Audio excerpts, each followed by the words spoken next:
안녕하세요. 오늘은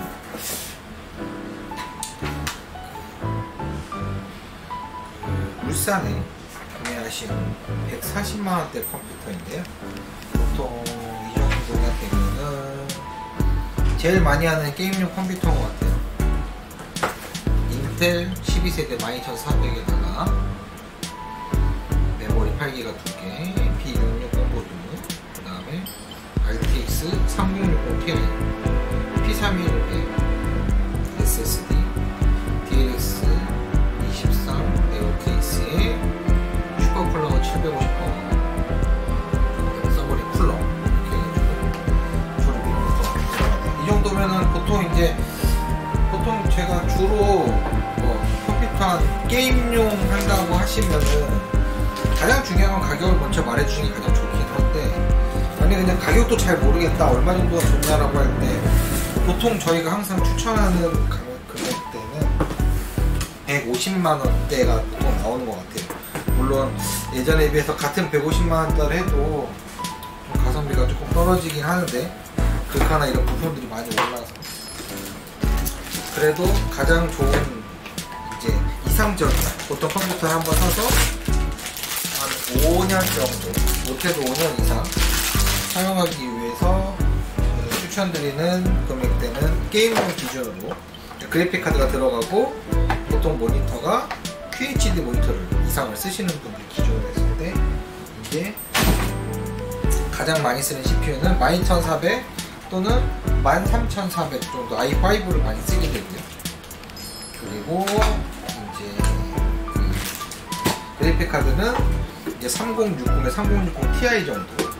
그러면 딱 대충 130에서 150만원대를 왔다 갔다 하면서 견적이 나오는 것 같아요. 그래가지고 그런 식의 견적을 가장 많이 짜고 가장 많이 쓰시고, 아니면은 이제 주로 게임도 잘 안 하고 주로 하는 뭐 엑셀, 편집 간단한 포토샵, 게임이라고 해봤자 롤도 그냥 보편적으로 한두 판 정도 하신다고 하면은 50만원대의 컴퓨터로 내장 그래픽 5600으로 된 내장 그래픽 컴퓨터로도 많이 주문하십니다. 그래서 이제 그게 따끔이 나눠지는 것 같아요. 100만원대, 150대, 250대 이 정도 급으로 해가지고 가장 그 세 가지가 보편적으로 많이 나가는데, 가장 중요한 거는 필요한 용도에 맞게 사용하는 것이 가장 좋습니다. 굳이 게임 잘 안 하는데 150만원짜리 살 필요 없고, 또 4K 모니터 최고 사용을 할 필요도 없는데 250까지도 맞출 필요도 없고, 사용 용도에 따라 어떤 걸 사용하고 어떤 프로에 어떤 게임을 하는 거에 따라서 금액대가 달라지기 때문에 무조건 비싸서 좋다기보다는 이제 구매자분께서 나는 무슨 용도로 컴퓨터를 사려고 하지 가장 중요한 것 같아요.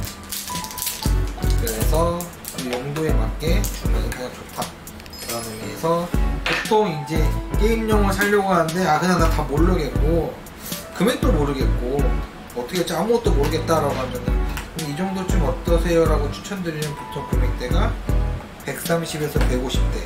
그러니까 기본적으로 중급 정도의 CPU랑 그래픽카드가 들어가면은 그 가격이 나올 수밖에 없는 가격대이긴 합니다.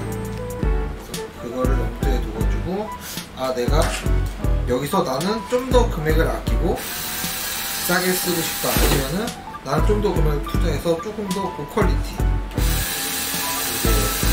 중상급 이상, 상급, 최상급으로 그래픽카드를 통해서 게임을 하고 싶다라고 하시는 분들은 금액이 좀 점점점 기하급수적으로 많이 올라가기는 합니다. 그래서 이제 소위 말하는 가성비라는 소리가 나오는데, 가격 대비 성능비라는 건데, 무조건 많이들 하시는 말씀 있잖아요. 싸고 좋은 건 없다고. 진짜 맞아요. 그거는 컴퓨터뿐만이 아니라 악기도 그렇고 모든 것들이 허용되는 것 같아요.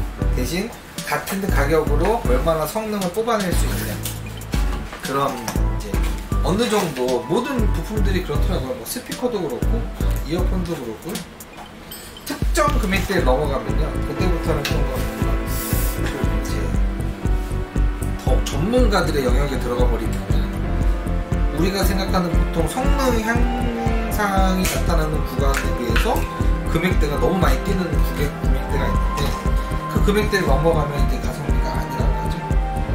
그런 의미에서 우리가 가성비를 찾는 게 보통 게임용 기준 130에서 150만원대 기준이라고 보시면 좋을 것 같아요. 그 정도로 보시면 되고, 왜냐면 어쨌든 컴퓨터를 한번 사면 못해도 4, 5년, 길게는 7년까지 쓰시는 분들도 계시는데, 만약에 그 가성비 라인과 좀 더 싸게 맞춰버려도 게임이 안 되거나 뭐 그런 거는 아닌데, 이제 3년에서 보통 3년 정도에 세대가 한 번씩 걸러지고요. 길게는 6년에 이제 2세대가 걸러지는데, 그 2세대를 버텨낼 만한 스펙이 가장 가성비가 좋죠. 결론적으로는. 왜냐면 중간에 3년 만에 바꿔버리면 싸게 이제 한 100만원 이하를 맞췄는데 막상 3년 정도밖에 안 지났는데 이미 새로 나오는 가성비 제품에 그 부품들이 밀려버리고 또 그거에 맞게 보통 말하는 그런 가성비 정도의 게임 중급 정도 기준으로 게임이 성능이 보통 잡히는데 그거를 못 따라가면은 조금 아쉬움을 느낄 수가 있게 되고, 그래서 3년 4년 만에 컴퓨터를 추가적으로 업그레이드 하게 되면은 결론적으로 장기적으로 봤을 때 금액이 더 추가가 되는 그런 상황이 생길 수가 있기 때문에, 물론 그 정도가 돼도 부족하다고 느끼지 않고 쓰시는 분들도 계세요. 왜냐면은 막상 게임용으로 사셔도 어떤 분은 오히려 생각보다 더 많이 게임을 하고 더 고사양을 요구해서 더 쓰시는 분들도 계시지만, 어떤 분은 생각보다 또 막상 게임하려고 샀는데 안 쓰시는 분들도 계시고, 무엇이 정답이라고 하기는 좀 어렵기는 한데, 그래도 가장 좋은 거는 이제 제가 그래서 많이 그런 걸 물어봐요. 저한테 이제 구매하시기 전에 견적을 좀 따려고 하신다고 하면은, 어쨌든 보통 보편적으로 고객님이 이제 그 어느 정도를 맞추려고 예상을 하고 있고 어느 정도 금액을 사용하려고 예상을 다 하고 있기 때문에 그 안에서 사실 크게 변경이 되지는 않지만, 이제 그것조차도 이제 아직 감이 안 잡히신 분들, 너 써야 될지도 모르겠고 얼마만큼이 좋은지도 몰라야 그런 분들한테는 제가 조금 더 길게 좀 설명을 좀 드릴게요. 그래서 뭐 그런 부분에 있어서 영상을 보시면서도 아무리 얘기를 들어도 건축에 대해 정말 모르겠다, 그냥 전화 주세요. 댓글 주시고. 그러면은 안 사셔도 돼요. 오늘 안 사셔도 되고 견적 보고 안 사셔도 되고요. 바로 꼭 무조건 견적 보면은 왜 안 살 거면서 견적 받냐고 그런 소리 절대 나올 일 없으니까 정말 편안하게 물어보시면 돼요. 1년 뒤에 사든 10년 뒤에 사든, 제가 10년 뒤까지 있을지는 모르겠지만은 그런 걸 떠나서 언제 사는 걸 떠나서 생각이 나시고 궁금하시면, 왜냐면은 그 견적을 사기 전에 미리 견적을 잡아봐야지 금액이 한두 푼이 아니잖아요. 요새 솔직히 말해서 뭐 핸드폰이 150만원씩 하는 시대에 뭐 컴퓨터가 또 150만원이라고 하면은 상대적으로 싸게 느낄 분들도 계실지도 모르겠지만 그래도 사실 되게 부담스러운 가격이잖아요. 그리고 이것은 이제 완제품이 아니고 조립 컴퓨터다 보니까 이제 가장 많이 걱정하시는 분들은 사용하시면서 문제가 일어났을 때 어떻게 해야 될지 모르겠고, 그것도 가장 걱정인데, 저희 같은 경우에는 보편적으로 3년까지는 무상으로 AS를 진행해 드리고 있고요. 그리고 5년까지도 사실 연수를 떠나서 유상으로, 왜 3년이냐면 보통 부품들이 이런 부품들이 에이스계의 3년까지를 보통 잡아주고 있어요. CPU나 메인보드, 그래픽카드, 중요 부품들. 파워는 좀 더 넉넉하고요. 메모리는 또 1년이고요. 그런데 메모리는 웬만해서는 사실 고장나는 일이 거의 없다 보니까 그런 주요 부품들이 AS를 3년 동안 잡아주기 때문에 저희 3년 동안은 직접 가져오시거나 뭐 택배나 퀵으로 보내주시면은 제가 받아서 테스트를 하고 AS를 도와드리고 있고요. 추가적으로 금액이 나온다고 하더라도 이제 그런 건 공인비가 되겠죠? 근데 우선 저희 쪽에서 주문하신 분은 제가 따로 공인비 없이 웬만해서 처리를 도와드리고 있으니까 그냥 좀 편하게 연락 주시면 좋을 것 같아요. 요새 이제 저희 쪽을 자주 이용하시는 분들 중에 보면은 이제 다 서울에 사시는 분들이 아니고 저희는 업체가 용산에 있는데 다 용산에 있는 분들이 아니다 보니까 불편하기도 하고 동네 컴퓨터집을 가서 AS를 받는 경우가 종종 있더라고요. 근데 저는 이제 뭐 인터넷에서 이런 얘기도 막 나오고 하니까 뭐 사기당했다 뭐 그런 얘기가 나왔을 때 사실 저는 몇몇 분들만 좀 그러는 것이 아닐까라고 생각했는데 동네 AS 가신 분들마다 다 승질내면서 전화를 오시는 거예요. 뭐 산지 뭐 한두 달밖에 안 됐는데 왜 보드를 바꾸라고 하냐 그런 것부터 시작해서 컴퓨터가 안 켜진다고 하는데 파워를 바꿔야 된다. 그래서 보통 부르는 가격이 뭐 공인비 포함, 뭐 보드 교체 포함해가지고 한 대략 뭐 10만원대, 15만원 막 이렇게 부르시는 거예요. 근데 제가 아까도 방금 말씀드렸다시피 AS 기간이 충분히 넉넉하게 있기 때문에 절대 돈 주고 그걸 교체할 필요가 없어요. 실제로 그분들 바꿔줄지도 모르지만 바꿔도 그분들은 또 그거를 동네 또 센터 가서 새 거로 바꾸겠죠. 네. 그러니까 돈은 돈대로 낭비하고 많은 손해를 끼칠 수가 있기 때문에 절대 설령 동네에서 하시더라도 먼저 저희 쪽에서 구매하셨으면 아니면 저희한테 구매를 안 하신 컴퓨터라도 아직 구매하신 지 3년이 채 안 된 제품이라면은 AS가 혹시라도 구매하신 쪽에서 연락이 안 되거나 뭐 업체가 없어졌다던가 답변이 안 되는 곳이 있을 수도 있잖아요. 그러면 그냥 전화 주세요. 저희 쪽에 구매 안 하셨어도 제가 가능한 봐줄 수 있으면 좀 봐드려서 최대한 금액을 좀 최소한 사기는 당하지 말아요. 저도 저희 쪽에서 구매 안 하고 공인비 받아요. 기본 10,000원 정도 해가지고 뭐 많게는 2, 3만원 이렇게 해가지고 그 제가 들어간 시간에 따야 저희 쪽에서 구매하신 게 아니면 공인비도 추가로 받기는 하는데 차라리 그러더라도 동네에서 사기 받고 덤탱이 씌워가지고 알지도 못하고 해서 뭐 10만원, 20만원 내면서 보드 바꾸고 심지어는 더 안 좋은 걸로 막 바꿔주고 막 이러는 경우도 너무 많이 보다 보니까 예전에는 저는 옹호하는 편이었는데 요새는 저도 옹호를 하지 않고 확실하게 말씀을 드리는 거예요. 그래서 항상 문제가 생기면 이 영상을 보신 분들 중에 원래 컴퓨터를 가지고 계시고 저희 쪽에서 구매를 안 하셨는데도 불구하고 업그레이드 생각이 있다던가 아니면 뭔가 불편한 점이 있다던가 그래서 실제로 부품을 바꾸지 않아도 저희가 이제 원격으로도 어떤 진단과 문제가 있을지 봐드릴 수 있으니까 예를 들어서 그런 거 있잖아요.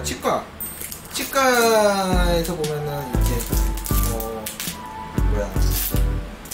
충치가 진행이 더 이상 안 되는 거면은 이제 충치 치료 안 해도 되는 것처럼 그 이제 원격으로 진단을 좀 받으셔서 아 이거 좀 이 정도가 조금 사용이 좀 지금 사용하시는 거에 비해 부족하긴 한데 앞으로 뭐 축수여도 문제가 없을 것 같다 그냥 쭉 쓰시면 되는 거고 이런 거는 바꿔도 좋을 것 같다 이걸 다 이렇게 좀 알려드리는 편이다 보니까 궁금하시면 무조건 전화를 주세요. 댓글도 좋고 전화를 줬고 네, 연락 주시면은 제가 전화, 댓글, 뭐 카톡이든 뭐든 상관없으니까 연락 주시면 상담을 도와드리고 있어요. 그래서 일단 한번 저랑 한번 얘기를 해보시면은 아 이런 거구나 라는 거를 금방 알게 되고 생각보다 별일이 아니게 끝나는 경우도 되게 많고요. 예를 들어서 그 저희 집에 컴퓨터 샀는데 컴퓨터가 자꾸 안 켜지더래요. 그러다 이제 계속 안 켜지다가 나중에 진짜 아예 켜지지가 않는 거예요. 잘 안 켜지다가. 근데 제가 좀 의심이 되는 게 한번 켜있으면 또 문제는 없대요. 근데 그래가지고 이제 처음에는 보통 안 켜진다고 하면 많은 분들이 파워를 의심을 하는데 그래서 이제 동네에서도 가면은 분명히 동네에서도 뭐라고 하냐면 파워 불량이다라고 파워 교체해야 된다고 얘기를 하죠. 제가 보기에는 그게 아닌 것 같은 거예요. 왜냐면은 파워 불량은 간헐적으로 나타나지 않거든요. 이 기계라는 거는 하드웨어적 그리고 기계적 불량은 됐다 안 됐다 그러는 간헐적 불량이 사실 잘 안 일어나요.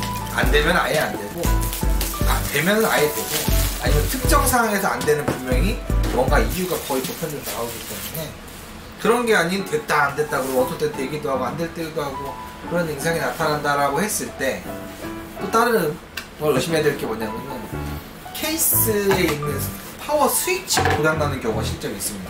자주 있는 일이고요. 빈번하게 있는 일인데, 그래서 이제 그분한테도 일단은 이제 그 케이스 스위치 있는 부분을 스위치를 빼고 직접 드라이버나 전기가 통하는 전도체로 해가지고 한번 거의 쇼트를 시켜서 한번 켜보시키지 않으니까 너무 잘 되는 거예요.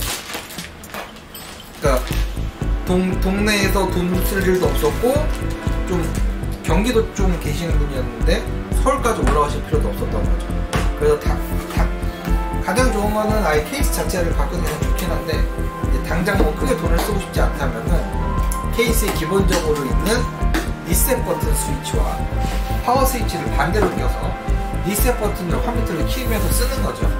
그러면은 케이스도 바꿀 필요 없고, 서울에 오실 필요도 없고, 그래가지고 너무 이렇게 금방 돈이 들 필요도 없고, 시간도 투자도 별로 날 일도 없고.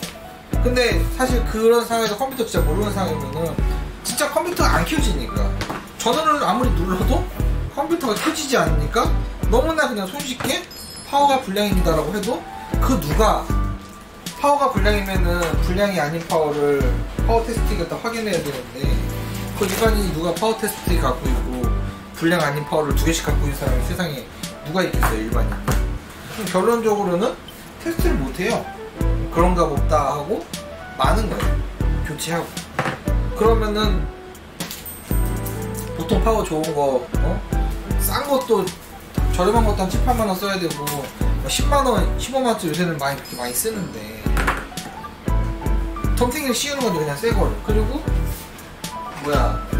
그 파워까지 놓고 가면은 동네에서는 그냥 돈으로 버는 거죠. 갖고 있던 파워도 중고로 팔아야 되고, 아니면 바꿔주는 척하고 안 바꾸고 돈을 받을 수도 있고요. 방법은 여러 가지입니다. 네.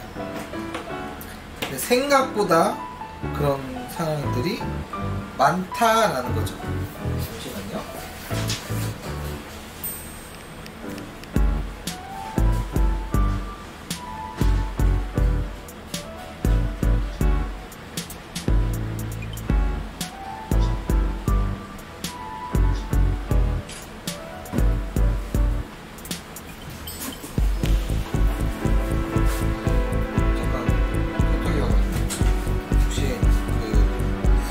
고객한테 연락이 온 거 가지고 이거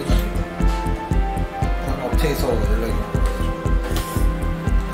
처음에는 영상을 좀 찍고 나중에 후처리로 음성을 올려보면 좋은데, 막상 또 그때 되면은 뭔 얘기를 하려고 했는지 기억도 나지도 않고, 또 까먹고, 또 그 시간 동안 또 무슨 얘기, 뭘 해야 될지 좀 어렵고 해가지고, 지금부터는 아예 그냥 영상을 찍고 조립을 하면서 그때그때 좀 생각나는 것을 얘기해주는 게 좋지 않을까라고 생각이 들었어요.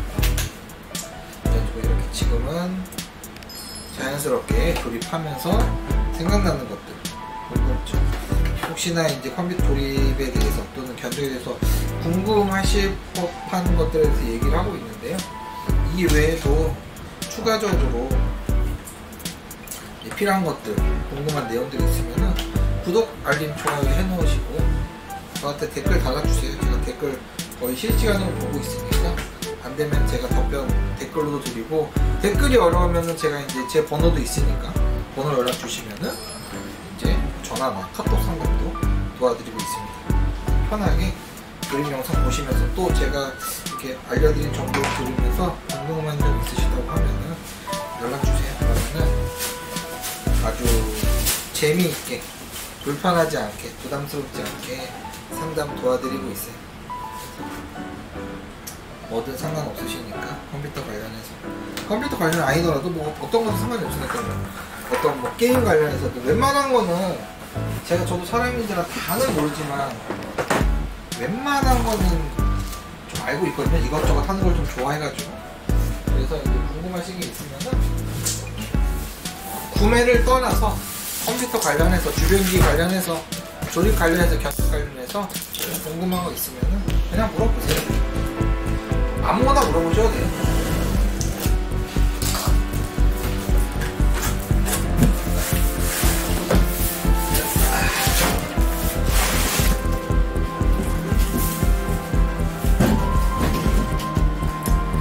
요새 이제 방송하시는 분들 많이 늘어났잖아요. 1인 방송, 개인 방송. 그래서 저도 이제 이것저것 이론적으로는 방송이 어떻게 되는지 좀 들어는 봤는데, 최근에 저도 이제 이렇게 지금 영상을 찍으면서 라이브 뭐 트위치나 뭐 유튜브 라이브 송출도 알아보면서 제가 이제 정보를 좀 알아보다 보니까, 전 사실 원래 이제 하드웨어 전문, 조립하고 이런 견적되는 거 전문이라서 사실 처음에는 이런 거 잘 몰랐어요. 근데 저도 이제 공부를 해야 되고 궁금해 하시는 분들이 많다 보니까 이제 하면서 정보를 알아가면서 저도 직접 영상을 찍어보면서 이렇게 해보니, 일단은 영상 송출, 그러니까 영상을 게임을 하면서도 하는 게임을, 게임이 아닌 어떤 것든 그걸 송출, 트위치나 뭐 아프리카나 아니면은 뭐 유튜브나 이런 쪽으로 송출을, 방송을 내보내야 되는데, 그 내보낼 때 쓰는 방식이 두 가지가 있어요. CPU를 사용해서 송출을 할 거냐, 그래픽 카드를 사용해서 송출할 거냐, 라는 방법으로 두 가지 방법이 있는데, 보편적으로 이제 뭐 정답은 없어요. 근데 제가 둘 다 해봤을 때 사실 그래픽 카드로 송출했을 때 확실히 품질이나 이런 게 좀 좋게 나오는 편이더라고. 제가 이제 사양이 이제 5800X에 2080ti를 쓰고 있는데, 근데 보통 게임에서 주로 많이 사용하는 게 그래픽 카드잖아요. 근데 저는 이제 그래픽 카드를 2080ti가 두 개가 있기 때문에, 혹시라도 뭐 드물겠지만 집에 그래픽 카드가 한 개 이상 있으신 분 같은 경우에는 송출을 설정을 세팅을 해서 기본 그래픽 카드는 게임용으로 쓰고 추가로 있는 그래픽 카드를 송출용으로 쓸 수 있습니다. 만약에 그게 아니면은 CPU로 송출하는 게 더 좋아요. 왜냐면 만약에 그래픽 카드 송출하게 되면 그래픽 카드로 열일을 하다 보니까 게임이 끊길 수가 있겠죠. 근데 보통 주로 3D 게임들은 그래픽 카드가 일을 많이 하고 CPU가 조금 더 늘다 보니까 노는 CPU를 활용해서 CPU 송출을 많이 합니다. 그것도 사양마다 좀 다르긴 해요. 사양이 예를 들어서 나는 뭐 2080, 3080 막 Ti인데 굳이 3D 게임을 안 해. 2D 게임 같은 거 하고 뭐 던파나 이런 그래픽 카드를 많이 먹지 않는 게임을 하는데, CPU는 또 i5 딱 그냥 8코어 정도 이렇게 되어 있는 상태라면 오히려 그럴 때는 그래픽 카드 송출을 하는 게 더, 그러니까 남는 리소스를 사용하는 게 중요해요. 실제 게임을 돌렸을 때 CPU가 놀고 있는지 그래픽 카드가 놀고 있는지를 확인한 다음에 놀고 있는 리소스를 쓰는 거죠.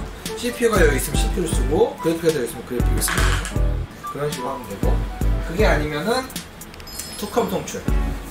그러니까 가장 좋은 건 사실 투컴 송출입니다. 투컴으로 해가지고 이 한 컴퓨터는 게임만 계속하고, 한 컴퓨터는 이제 캡처보드랑 같이 해가지고 연결을 해서 이제 그 송출용 컴퓨터는 CPU로, 거기서는 뭐 일할 게 없으니까 CPU 송출로 해가지고 이렇게 보통 많이 쓰는 투컴 방식이 있는데, 제가 아직 사실 투컴까지는 안 해봐가지고 이론적으로 그렇고, 원컴 기준으로 이제 저 같으면은, 제가 둘 다 해본 거와 저 같으면은 그냥 그래픽 카드는 사용하려는 게임에 맞게 그래픽 카드를 하고 CPU를 한두 단계 올리면 좋을 것 같아요. 어쨌든 남는 코어로 가지고 송출을 써버리면 되니까. 보통 게임 같은 경우에 아무리 뭐 코어 많이 써도 제가 알기로는 4코어 이상 쓰지 않는 걸로 알고 있기 때문에 8코어 이상 쓴다고 하면 넉넉하게 CPU 송출할 수 있을 것 같아요. 거기다 트위치는 이제 그 송출 그 그래픽을 720 프레임까지밖에 안 하기 때문에 CPU 송출도 충분히 문제가 없을 거고요. 그리고 처음 하시는 분 같은 경우에는 이제 그 송출 프로그램도 두 가지가 있어요. 제가 보니까 엑스스플릿하고 OBS가 있는데, 이제 OBS가 완전 무료라서 그걸로 쓰고 있는데, 아직까지 엑스스플릿 안 써봐서 비교는 못하겠지만은 나쁘지 않은 것 같아요. OBS로 써도 충분히 하시는 거 할 수 있고요.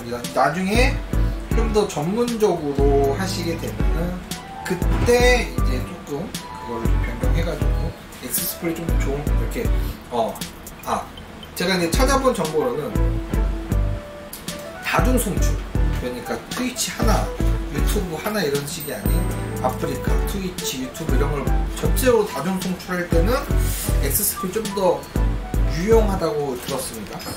그래서 그런 부분이 있을 때는 이제 다중 송출 전문적으로 좀 더 하고 싶다면, 전문적으로 하시는 분들은 돈을 벌려고 하는 분들이니까 돈을 벌려고 하려면 돈을 좀 써야겠죠.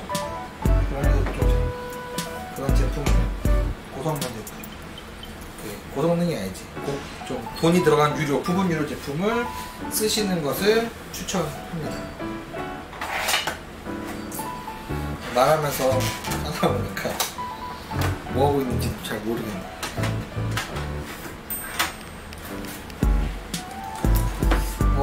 처음에는 조립할 때 많이 헤맸어요.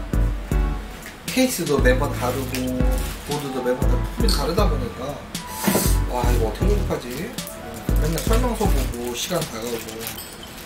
그래서 사실 지금 이 견적도 뭐 매번 하는 견적은 아니니까 어떻게 보면 매번 새로운 견적이겠죠. 근데 또 뭐든 있잖아요. 계속 하다 보니까 대충 비슷비슷합니다. 크게 문제가 아니라고요. 근데 이제 많이들 좀 조심해야 될 거가, 조립해서 조심해야 될 게 뭐냐면은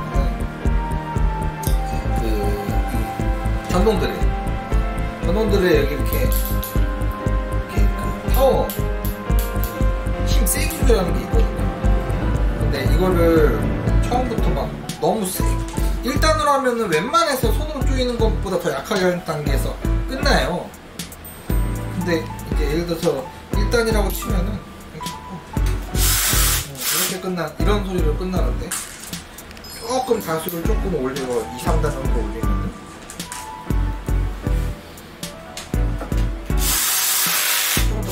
조금 더 빡빡하게 걸리죠. 근데 이게 이런 고가의 제품들은 상관없는데 저가 케이스 2만원 이하대 그런 저가 케이스들은 이 프레임 자체가, 셋이 자체가 튼튼하지가 않아요. 그러다 보니까 2, 3단만 놓고 돌려버리면은 소위 말해서 야마가 난다고 하죠. 나사선이 나가버려요.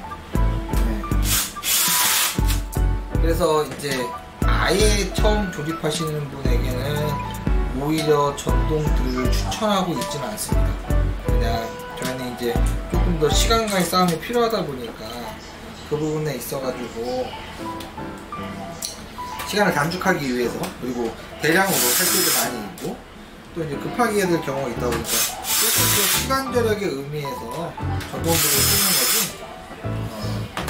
많이들 좀 사고를 내시는 분들 보면은 전동들을 사용하다가 사고를 내시는 분들이 꽤 있어요. 그래서 여기 이런 데 보면은 여기 이런 데 보면은 이 다 이렇게 나사를 박을 수 있는 곳들에 이 주위가 다 칩셋이란 말이에요. 이런 것들을 드릴로 박다 이런 데를 찍어버리거나 긁어버리면은 AS도 안 돼요. AS는 안 됩니다. 센터에서는 유상 AS도 잘 안 해주려고 해요. 이미 찍혀 있으면. 그렇기 때문에 가장 조심해야 될 게 이 보드를 컴퓨터에 장착해, 이 케이스 장착할 때 가장 많이들 사고를 내세요. 그리고 많이 안 해보신 분은 본인이 끌었는지도 모르는데 끌힌 경우가 되게 많아요.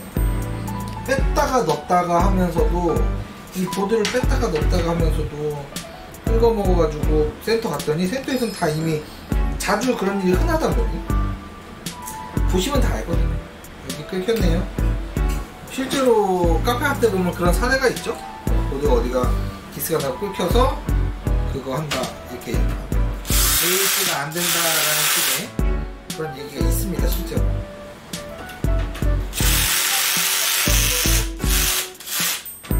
사실 이제 그거는 이제 센터마다 규정이 좀 달라가지고.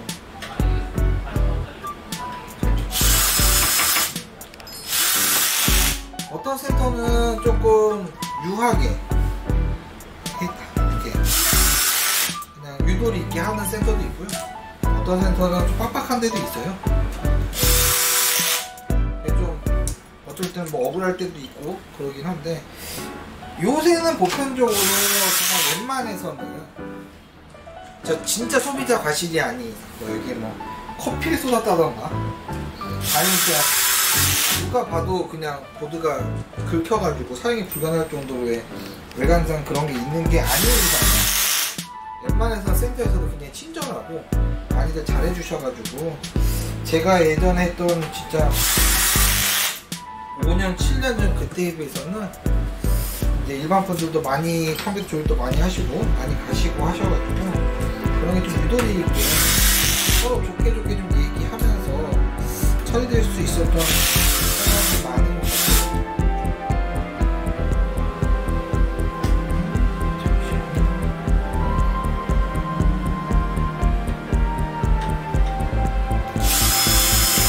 잘 됐다.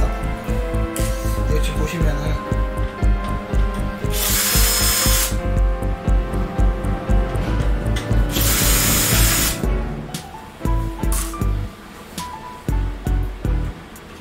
전동들의 문제점.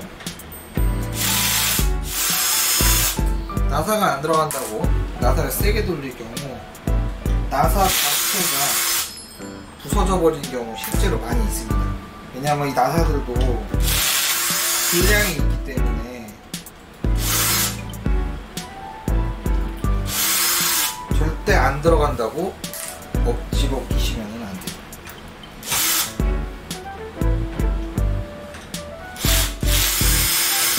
이거 대처를 못하면은 실제로 쇼트가 일어날 수도 있고 케이스 쇼트가 일어날 수도 있고 나중에 추후 문제가 될 수도 있기 때문에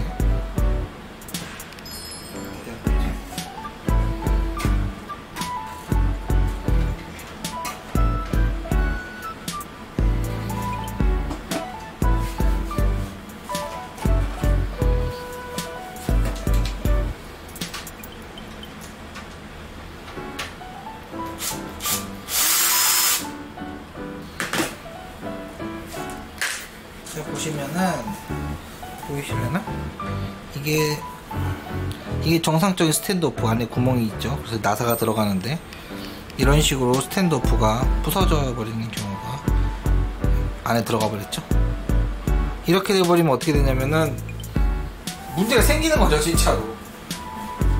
근데 이거를 지금은 이제 도구나 툴 같은 게 있고 좀 빼고 넣고 하면 되는데, 이제 일반인 기준에서 안 되니까 왜 안 돼? 왜 이렇게 안 들어가? 그러고 이런 드릴을 썼을 경우에는 그냥 쭉 들어가면은 쭉 돌다가 끊겨버리는 거예요. 그러면 실제로 사고가 일어나겠죠. 그러다가 이제 뭐 드릴 놓친다던가 나사가 튀어나가면서 다른 부품을 건든다던가. 그래서 일반인 분들에게 절대 전동드릴 쓰지 마세요라고 많이들 하고 있어요. 굉장히 위험해요. 정말 많이 써서 이 드릴의 이 파워에 따라 이 다름을 느끼지 못하면은 그러면 문제가 정말 생길 수가 있습니다. 진짜 조심해야 되는 거고, 많이들 제일 사고 많이 나는 게 두 가지인데, CPU 장착할 때 그리고 보드 장착할 때 두 가지가 가장 많이 사고가 나기 때문에, 이렇게 보드를 뺐다 꼈다 하는 순간에도 이 뒤에 아까 그 스탠드 오프가 뒤를 긁어버릴 수가 있어요. 조심해서 넣지 않으면은. 그러니까 처음 조립하는 분들 일부러 조심을 안 하는 건 아닌데 거기가 긁힐 거라 생각하지 못 하는 거예요. 그렇기 때문에 만약에 정말로 이제 조립에 좀 관심이 있고 남자들은 좋아할 수 있잖아요. 조립하는 게 재밌고 관심 있고 정말로 흥미가 있다고 하면은 굉장히 저렴한 세팅이에요. 어차피 똑같거든요. 근본적인 세팅 자체는 비싸다고 해서 또 조립이 어려워지고 막 이상해지는 것이 아니라 그 툴 자체는 큰 변화가 없다 보니까 가능하면은 좀 저렴한, 진짜 혹시라도 내가 잘못 조립 실수로 AS를 못 받는 상황이 생겨도 돈이 아깝지 않을 만한 정도의 금액의 저렴한 세팅으로 한번 해보시는 거는 추천드립니다. 아니면은 이제 그 동네 중고나라나 그런 마켓에서 캐럿 마켓 이런 데서 중고로 판매하는 컴퓨터들이 있어요. 싼 거, 진짜 싼 거. 켜지기만 하는 거.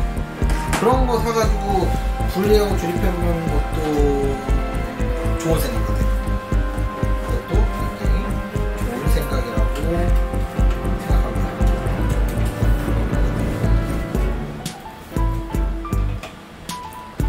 근데 사실 이제 저희가 이제 컴퓨터를 판매하면서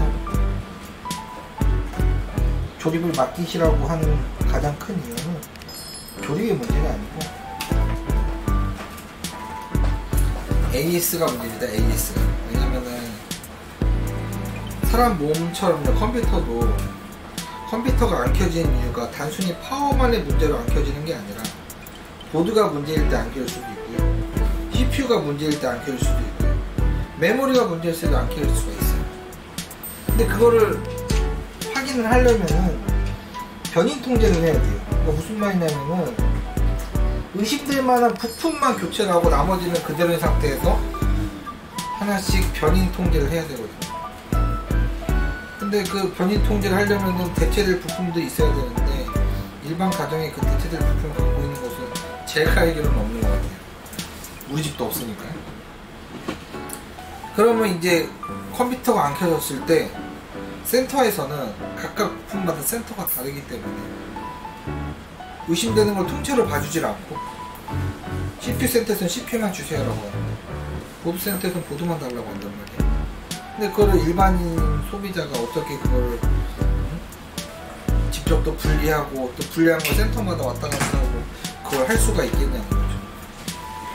근데 이제 어쨌든 구매를 했는데 사용 중에 그런 문제가 생긴다고 하면은 보통은 이제 저희가 이제 갖고 오시면은 제가 이제 이 부품이 의심이 됩니다라고 분리를 했고 근처에 가까운 센터, 거의 대부분 센터 영상 근처에 있으니까 근처 가까운 센터 소개시켜주면서 이렇게 보내드려요. 그러니까 제품이 불량이 났을 때 이제 업체인 제가 가는 것보다 소비자가 가는 경우가 조금 더 센터가 이렇게 부드럽게 해주는 경우가 있기 때문에 확실한 불량에 대해서는 제가 갔다 와도 되는데 좀 애매하게 이게 불량이라고 하기 좀 애매한 것들이 있으니까요. 또 고객님께 이제 한번 갔다 오시는 게 좋을 것 같다고 말씀드려가지고 그렇게 하면 웬만해서는 바로 뭐 교체해주고 새 거로 바꿔 구매한 지 일주일?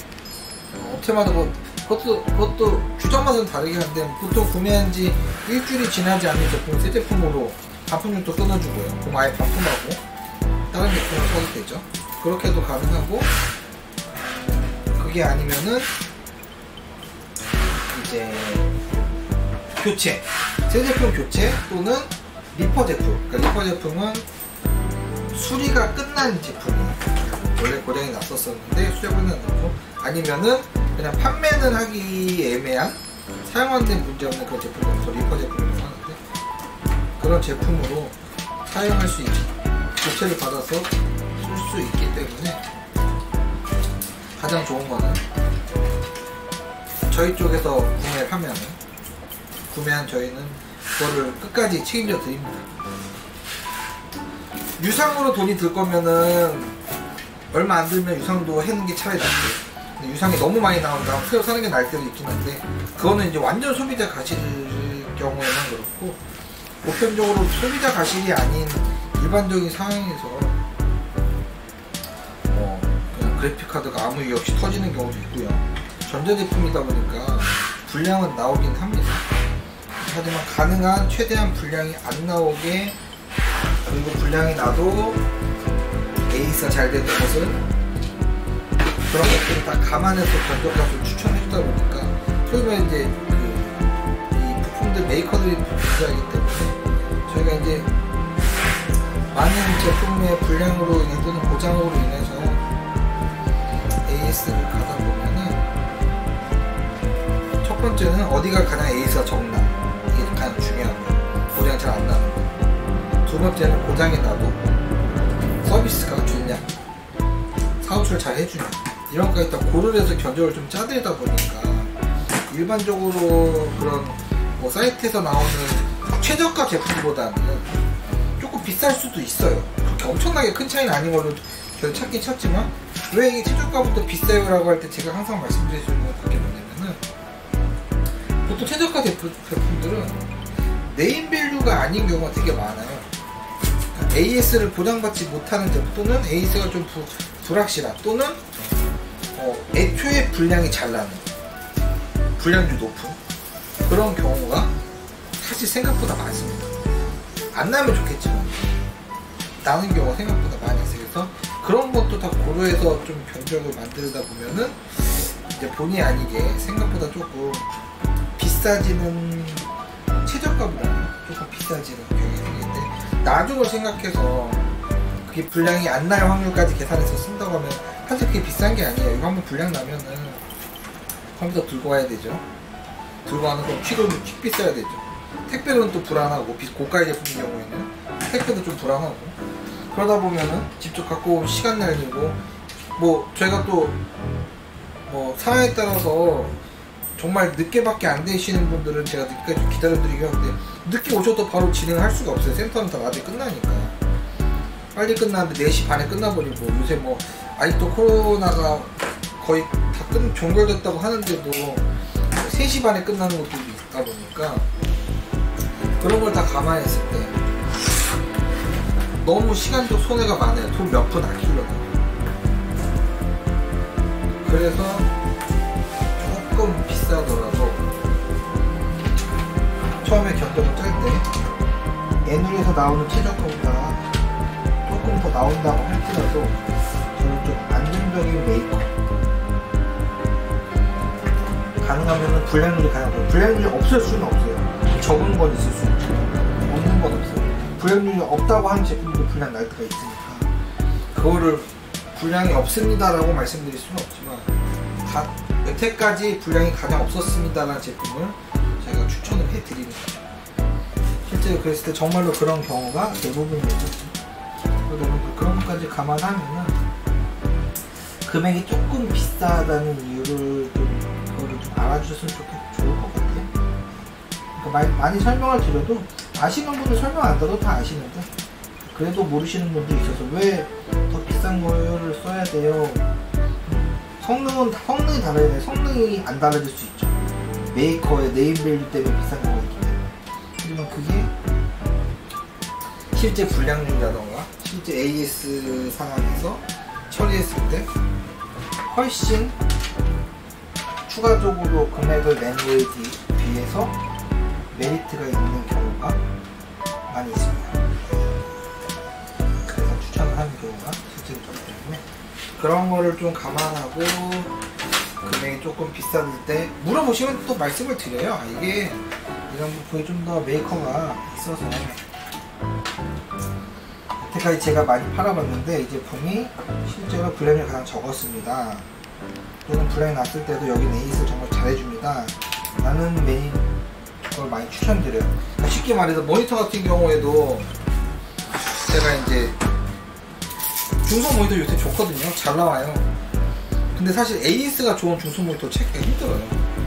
삼성이나 LG AS는 잘해주거든요.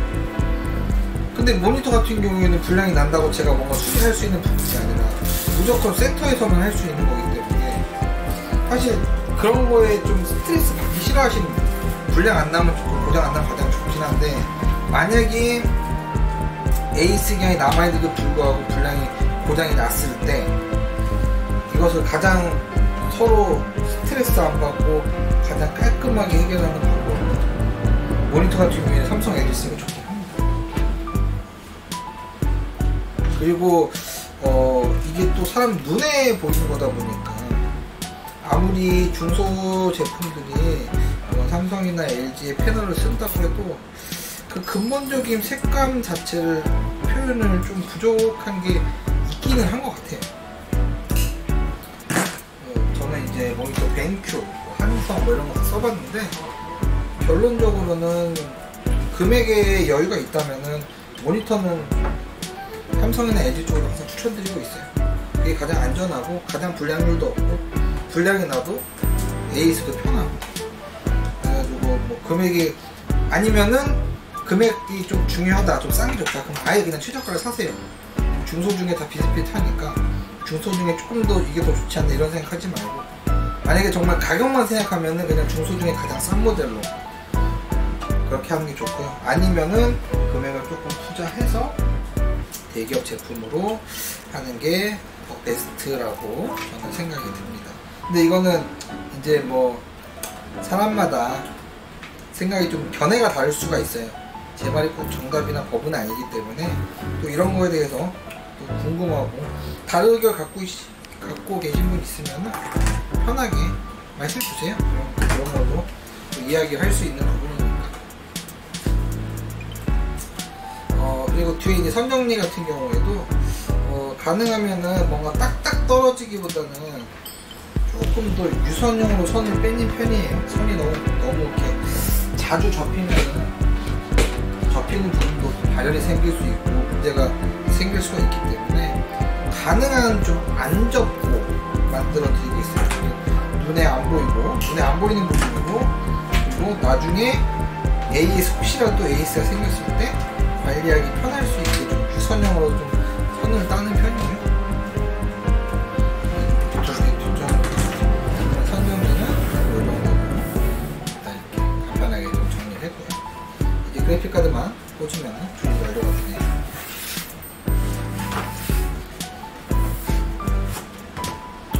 시간이 얼마 됐지? 얘기하다 보니까 좀 원래 얘기하다 보니까 좀 길어지긴 했네.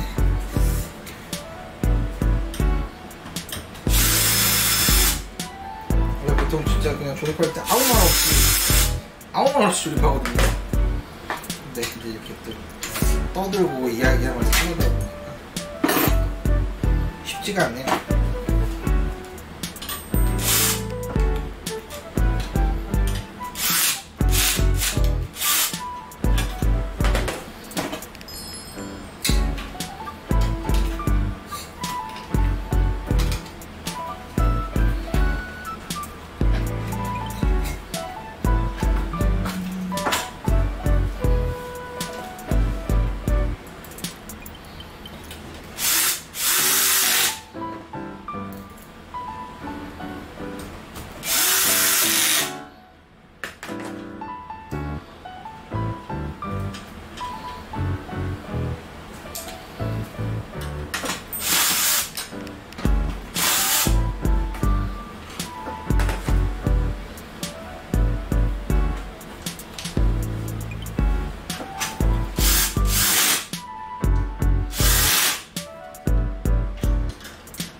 사실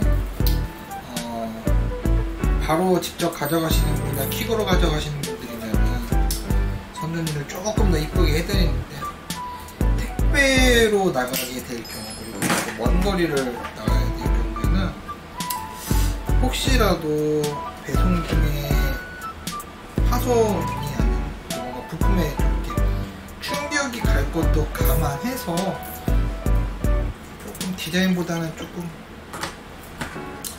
문제없게 만들어드려야 되는 경향이 좀 있어요. 아쉽지만 선을 딱 안 보게 딱 깔끔하게 다 빼버리고 이렇게 해도 참 좋기는 한데,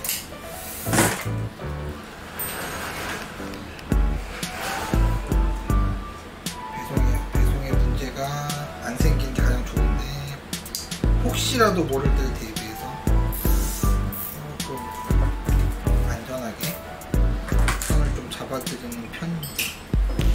그래서 이렇게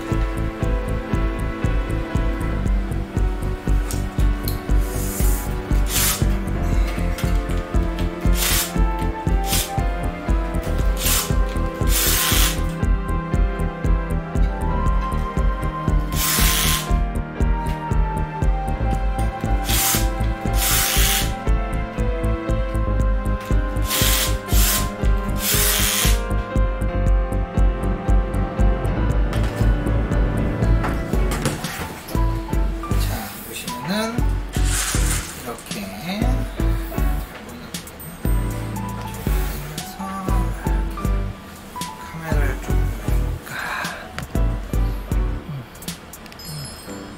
자, 이렇게 해서 조립이 완료됐습니다.